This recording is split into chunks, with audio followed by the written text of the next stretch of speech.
Dans le quartier spontané de Tchéképati, à Saint-Laurent-du-Maroni, les habitants se mobilisent depuis peu autour du Maroni Lab, une structure d'avant-garde qui défend l'idée d'une urbanisation maîtrisée où le résident se trouve au centre des préoccupations des politiques urbaines de la commune.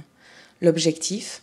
Proposer aux habitants des quartiers en marge de la ville de partager leur vision du territoire et de le co-construire ensemble afin de créer une mixité sociale qui s'opposerait aux quartiers ethniques sur lesquels Saint-Laurent-du-Maroni s'est construit depuis la fin du bagne. Le Maroni Lab est une pure création de l'intelligence collective de bon nombre de ceux nés après 2000.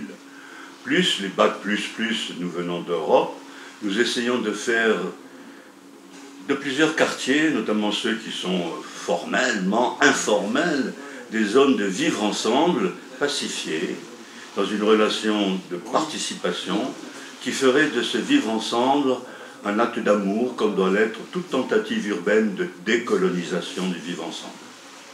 Véritable laboratoire d'expérimentation urbaine, le travail de terrain dans le secteur de Tchéképati a déjà permis à l'association de collecter des données sur les enjeux qui préoccupent le plus les habitants et la façon dont ils sont prêts à s'investir pour améliorer leur cadre de vie.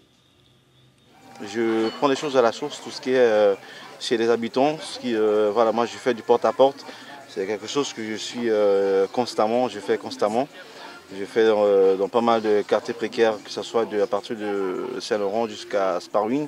Tout d'abord, le Maroni Lab, on n'est pas puissant, hein. On n'est pas l'État, on n'est pas la mairie, on est une association. Donc ce qu'on demande déjà, c'est d'unir les gens et qu'on puisse travailler ensemble pour faire valoir les droits qu'ils peuvent avoir. C'est ça, parce que c'est un peu difficile, on sait déjà. Moi, dès mon arrivée à l'association, c'était de refaire une enquête, de refaire des entretiens individuels avec un certain nombre d'habitants répartis dans l'ensemble du quartier, afin de récolter des informations, des contacts et voir de potentiels relais au sein du quartier, pour ensuite organiser des réunions publiques qui retrace un petit peu les conclusions qu'on a pu faire de ces entretiens, et ensuite organiser des ateliers thématiques sur tel ou tel projet qui a été identifié comme intéressant par les habitants.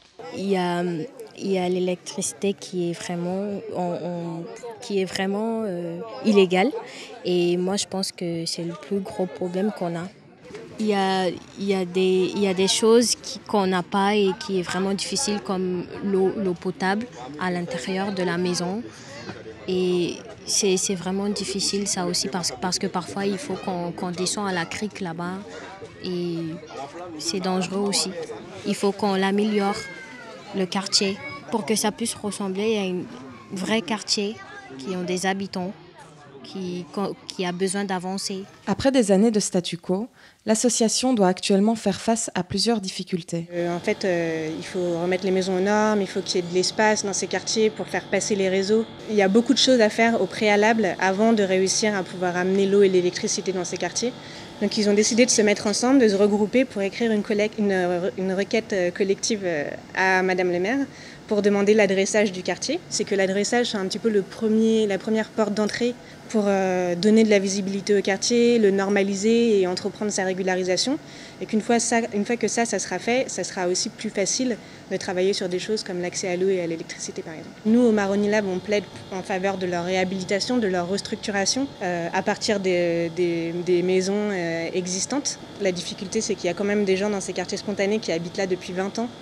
Donc ça fait 20 ans qu'il y a une espèce de statu quo et qu'il n'y a pas de positionnement politique clair qui permette d'avancer pour normaliser un petit peu la situation de ces quartiers spontanés.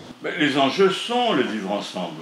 Si on attend toujours par des décisions, et surtout des décisions de décideurs argentés, le Maroni Lab n'aura aucun effet. Or, l'avant-garde, c'est la participation citoyenne, et à plusieurs, comme l'on dit dans notre langue, Wansoma Sabi, Anosabi.